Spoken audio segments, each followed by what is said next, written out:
Olá, ouvintes do Conexão Cidadão, o programa de rádio oficial do TCE Ceará. Eu sou Dimitri Lima e, junto com a Carol, vamos abordar as principais mudanças na Previdência dos servidores públicos. Antes de tudo, é importante explicar que os regimes próprios de Previdência Social, os RPPS, são voltados aos servidores públicos. Nesses sistemas, são recolhidas contribuições desses servidores para, no futuro, serem concedidos benefícios, como aposentadorias e pensões. Existem 27 desses regimes ligados aos governos estaduais e do Distrito Federal e 2.124 RPPS municipais. Nos municípios que não possuem um regime próprio de previdência, os servidores são filiados ao Regime Geral de Previdência Social, que é administrado pelo Instituto Nacional do Seguro Social, o INSS. A reforma da Previdência Social foi instituída através da Emenda Constitucional número 103, entrando em vigor no final de 2019. E o Estado do Ceará adequou seu regime próprio às regras dessa emenda com a Lei Complementar 210 do mesmo ano.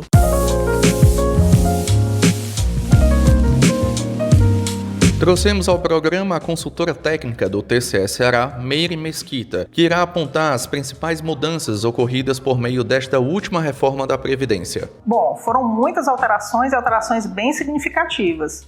Uma delas que a gente pode tratar é a ampliação da competência de estados e municípios para legislarem sobre os seus regimes próprios. Então, se antes esses entes basicamente replicavam nas suas legislações internas, que já constava na Constituição Federal, agora eles possuem uma ampla margem legislativa, podendo inclusive tratar de requisitos de aposentadoria, como a questão da idade da aposentadoria voluntária. Uma outra alteração está na forma de cálculo dos benefícios, e isso vai impactar diretamente nas futuras aposentadorias e pensões dos servidores. Ou seja, o que acontecia? Antes da Emenda Constitucional 103, a base de cálculo dos benefícios era a média das 80% maiores contribuições dos servidores, calculadas a partir de julho de 1994, ou depois disso, caso ele começasse a contribuir depois, desconsiderando as 20% maiores. Agora, com a Emenda 103, não. É considerado toda a contribuição dos servidores, os 100% das contribuições. Essa simples alteração na base de cálculo já trouxe um certo prejuízo na medida em que diminui a média do servidor público. Conforme Meire explicou, ocorreram mudanças na concessão de benefícios, especialmente na aposentadoria dos servidores públicos. Mas fica a dúvida, como é que fica a situação para aqueles que faltam pouco tempo para se aposentar, como por exemplo, 3 anos? A Emenda 103, seguindo a mesma linha de reformas anteriores, também previu regras de transição para os servidores que estavam no meio do caminho. Então, com relação à aposentadoria voluntária e para os servidores federais, ela previu 2 regras de transição. Uma que é o chamado sistema de pontos e que visa prestigiar o servidor que começou a contribuir muito cedo, mas que ainda não alcançou a idade mínima. Então, é feito um cálculo a partir da idade mais tempo de contribuição e que, alcançada uma pontuação mínima acrescida de outros requisitos, permite que o servidor se aposente antes, mais precocemente, eu diria, do que a regra geral. Uma segunda regra de transição é o sistema de pedágio.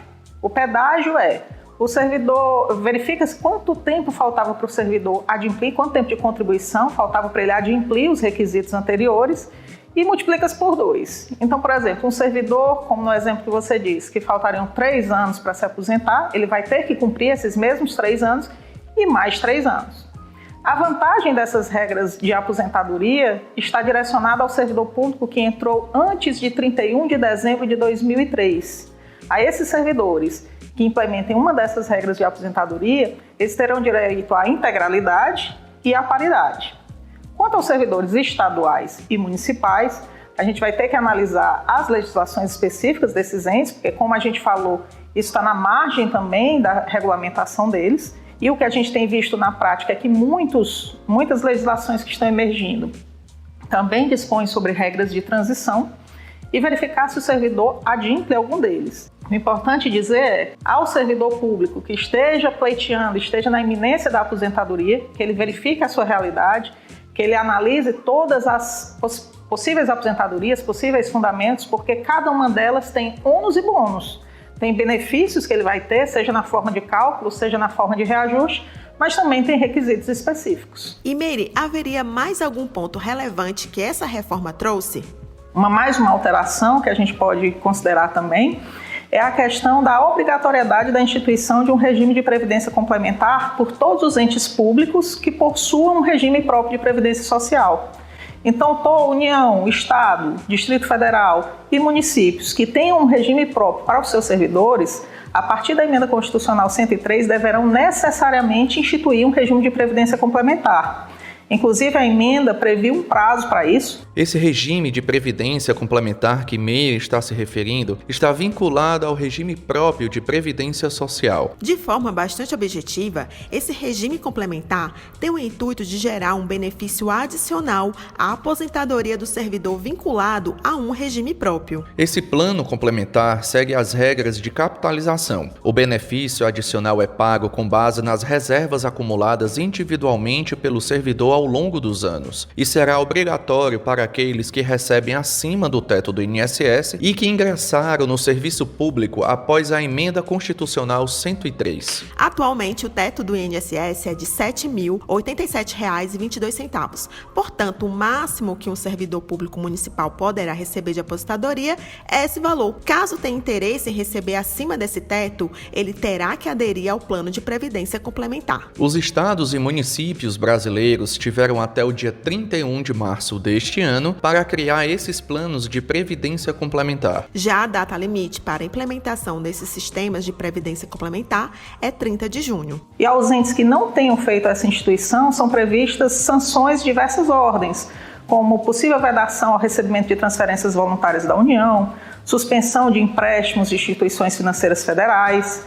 Essas são algumas das alterações. De acordo com reportagem do Estado de São Paulo de 20 de março, mais de 1.000 municípios do país que possuem regimes próprios ainda não implementaram um sistema complementar para os seus servidores. No Ceará, 64 municípios possuem regime próprio de previdência social, que serão fiscalizados pelo Tribunal de Contas do Estado. O objetivo é verificar quais desses entes cearenses com RPPS atenderam às determinações previstas na reforma da Previdência, conforme explica Elano Lima, assessor executivo de fiscalização da Secretaria de Controle Externo, a SESEX. A gente vai fazer primeiramente um levantamento em todos os regimes próprios municipais do estado de Ceará e depois a gente vai selecionar 4 municípios com maior risco, esses regimes de previdência, para poder realmente direcionar uma equipe lá em loco, para verificar aspectos atuariais, financeiros, contábeis e de repasse das contribuições previdenciárias. Então, assim, esses 4 vão receber uma atenção especial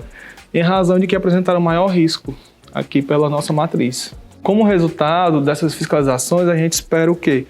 Identificar aquelas falhas e propor determinações para correção, para que, se uma determinada situação não está de acordo com o que prevê a Constituição, né, o município, o gestor municipal atue de modo a regularizar a situação e estabelecer a normalidade, né? Porque a reforma da Previdência trouxe várias mudanças que exigem que o município, por meio de lei local, faça as devidas alterações. A iniciativa faz parte do Plano de Fiscalização Anual do TCE Ceará para este ano de 2022 e será executado pela SESEX. O anúncio da auditoria foi feito pelo presidente do tribunal, o conselheiro Valdomiro Taura, durante sessão do Pleno em 22 de março. E considerando a relevância, né, do tema do IQATC, da CI 15 de 2022 da conselheira Soraya e o ofício 1822 da Tricom, a Secretaria de Controle Externo adotou em seu plano de fiscalizações para o corrente ano a previsão de realizar a fiscalização junto aos 64 municípios cearenses que possuem RPPS, ok?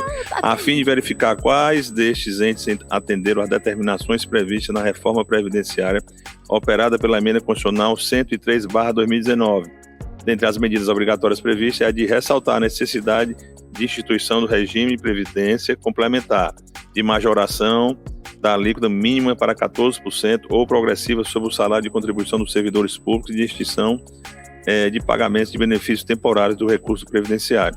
Com isso, o TCE busca identificar os entes municipais ainda pendentes do atendimento à Emenda Constitucional 103, classificando os riscos e as falhas associadas, de modo a direcionar as ações de controle específicas para cada situação apontada.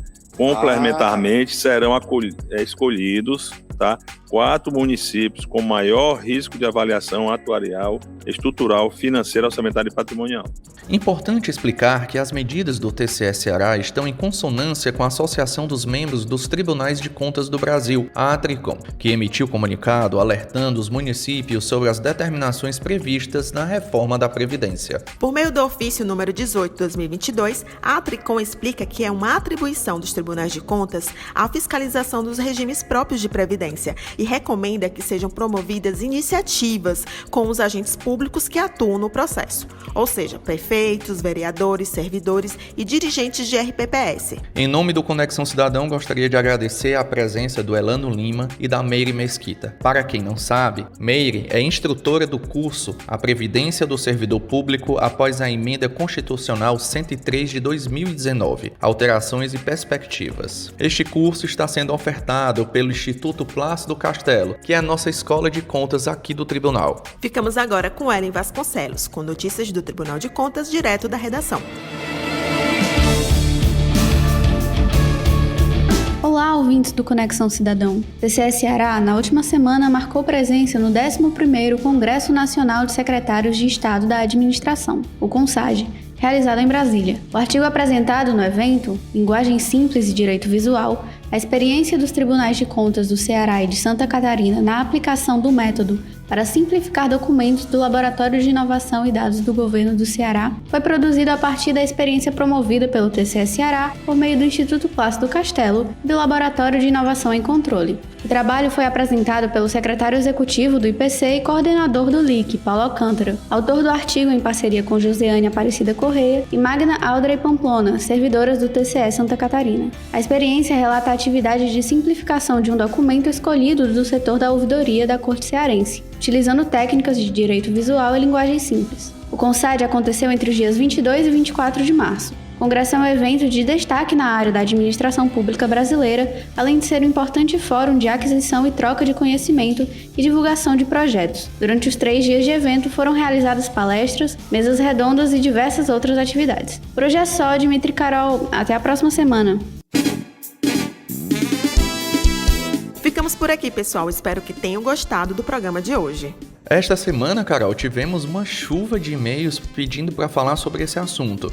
Marissa Albuquerque, Johnson Lima, Georgette, todos com dúvidas sobre a RPPS. Façam como eles, mandem um e-mail para a gente com sugestões, com dúvidas. Anota aí, nosso e-mail é comunicação@tce.ce.gov.br. Essa foi mais uma edição do Conexão Cidadão, programa de rádio oficial do TCE Ceará. A produção é da Assessoria de Comunicação. Até o próximo episódio. Até.